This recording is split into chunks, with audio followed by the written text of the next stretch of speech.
ഇന്ന് നമ്മൾ കാണാൻ പോകുന്നത് കുമരകത്തെ KTDC റിസോർട്ടും വേമ്പനാട് കായലിലൂടെയുള്ള ബോട്ട് യാത്രയും തണ്ണീർമുക്കം ബണ്ടും ഒക്കെയാണ്. KTDC റിസോർട്ടിലെ ആദ്യ ദിവസം പാട്ടുമണിൽ കണ്ടു കാണുമല്ലോ. സുഖമായി ഉറങ്ങി രാവിലെ ഉഷാറായി ഏറ്റിരിക്കുകയാണ് ഞങ്ങൾ. വിശന്ന് തുടങ്ങിയിരുന്നു. റെഡിയായി നേരെ റെസ്റ്റോറൻറ്റിലേക്ക് വിട്ടു. ഈ റെസ്റ്റോറൻറ്റ് താഴെ വെള്ളമാണ്. അപ്പോൾ കായലിന് മുകളിൽ ഉയർന്നു നിൽക്കുന്ന ഒരു റെസ്റ്റോറൻ്റ് ആണ് ഇത്. വിൻഡോ സൈഡിലെ കായലും കണ്ടുകൊണ്ടായിരുന്നു ഞങ്ങളുടെ ബ്രേക്ക്ഫാസ്റ്റ് കഴിപ്പ്.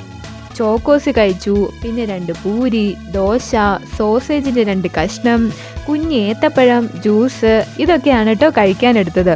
കഴിപ്പൊക്കെ കഴിഞ്ഞ് പിന്നെ ഇതിലെ കുറച്ച് നേരം എല്ലാം കണ്ട് ഇങ്ങനെ ഫോട്ടോ ഒക്കെ എടുത്ത് നടന്നു. നമ്മൾ താമസിച്ച റിസോർട്ടിൽ നിന്നിട്ട് തലങ്ങും വിലങ്ങും പറ്റുന്ന പോലൊക്കെ ഫോട്ടോകൾ പകർത്തി. അതാണ് കേട്ടോ ഈ കാണുന്നത്. ഞങ്ങൾ 2 പേരും ഒരുമിച്ചുള്ള ഫോട്ടോ എടുക്കാൻ കൂടെ ഒരു മൊബൈൽ സ്റ്റാൻഡും കൊണ്ടാണ് കേട്ടോ മിക്കവാറും നടപ്പ്. എന്തിനാ ഇങ്ങനെ ഫോട്ടോ ഒക്കെ എടുക്കുന്നതെന്ന് ചോദിച്ചാൽ എനിക്കത് ഭയങ്കര ഇഷ്ടമുള്ള കാര്യമാണ്. വലിയ ഫോട്ടോഗ്രാഫറൊന്നുമല്ല, കയ്യിൽ നല്ല ക്യാമറയുള്ള ഫോണോ ഒന്നുമില്ല. വലിയ കുഴപ്പമില്ലാത്ത ഒരു ക്യാമറയുള്ളൊരു ഫോണും കൊണ്ടാണ് ഇതൊക്കെ എടുത്തുകൊണ്ടിരിക്കുന്നത്. രാവിലെ 11 മണിയായിരുന്നു ഞങ്ങളുടെ ചെക്കൗട്ട് ടൈം. അതിനു മുന്നേ എല്ലായിടവും കറങ്ങി നടക്കുക എന്നതായിരുന്നു ഉദ്ദേശം. ഇതാണ് ഇവിടുത്തെ സ്വിമ്മിംഗ് പൂള്. കുട്ടികൾക്കായി ചെറിയ പൂളും അതിനടുത്ത് തന്നെ ഉണ്ട് കേട്ടോ. പിന്നെ ഞങ്ങൾ റൂമിലെത്തി ഡ്രസ്സൊക്കെ മാറ്റി പോകാനായിട്ട് റെഡിയായി. അതാ പാവക്കുട്ടി പോലെ കറങ്ങുന്ന ഞാൻ. പോകാൻ നേരവും ബഗ്ഗി സൗകര്യം ഉണ്ടായിരുന്നു കേട്ടോ, ബാഗൊക്കെ കൊണ്ടുപോകാനായിട്ട്. അങ്ങനെ ഞങ്ങൾ KTDC വാട്ടർസ്കേപ്സിനോട് ടാറ്റ ബൈ ബൈ പറഞ്ഞു. പിന്നെ നേരെ അടുത്തുള്ള ബോട്ട് ജെട്ടിയിലെത്തി. കുമരകത്ത് നിന്ന് മുഹമ്മയിലേക്ക് 11:45 ഒരു ബോട്ട് ഉണ്ടായിരുന്നു. വെറും 16 രൂപയാണ് കേട്ടോ ഒരാൾക്ക് ഉണ്ടായിരുന്നുള്ളൂ. ഇതൊക്കെയാണ് ഇവിടുത്തെ ബോട്ട് ടൈമിംഗ്. കാത്തു നിന്നപ്പോഴേക്കും ബോട്ട് എത്തി. ബോട്ട് തിരിക്കുന്ന കാഴ്ചയാണ് കേട്ടോ ഈ കാണുന്നത്. ആ കുറഞ്ഞ വീതിയുള്ള സ്ഥലത്ത് വളരെ കഷ്ടപ്പെട്ട് മുന്നോട്ടും പുറകോട്ടും കുറേ പ്രാവശ്യം എടുത്തിട്ടാണ് കേട്ടോ അത് വളയ്ക്കുന്നത്. ഇവിടെ നിന്ന് 40 മിനിറ്റ് എടുക്കും മുഹമ്മയിൽ എത്താനായിട്ട്. അത്യാവശ്യം ആൾക്കാരുണ്ടായിരുന്നു ആ ബോട്ടിൽ കയറാനായിട്ട് തന്നെ.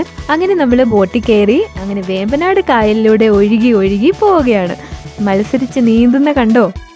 ഒഴുകി നല്ല രസമാണ് കേട്ടോ. 40 മിനിറ്റ് കായലിലെ ഓളങ്ങൾ മാത്രം കണ്ട് ഇങ്ങനെ ഇരിക്കാം. ഇടയ്ക്ക് ഹൗസ് ബോട്ടുകളൊക്കെ ഇതിലെ പോകുന്നത് കാണാം. കേരളത്തിലെ ഏറ്റവും വലിയ കായലാണ് ഈ വേമ്പനാട് കായൽ. പമ്പ, മൂവാറ്റുപുഴയാർ, മീനച്ചിലാർ, മണിമലയാർ, അച്ചൻകോവിലാർ, പെരിയാറൊക്കെ ഈ കായലിലാണ് ഒഴുകിയെത്തുന്നത്. വർഷത്തിൽ 6 മാസം ഉപ്പുവെള്ളവും 6 മാസം ശുദ്ധജലവുമാണ് ഇവിടെ ഉള്ളത്. മഴക്കാലത്താണ് ഈ കായലിൽ ശുദ്ധജലം ഉള്ളത്. അപ്പോൾ കായലിൽ നിന്ന് കടലിലേക്കാണ് വെള്ളം ഒഴുകുന്നത്.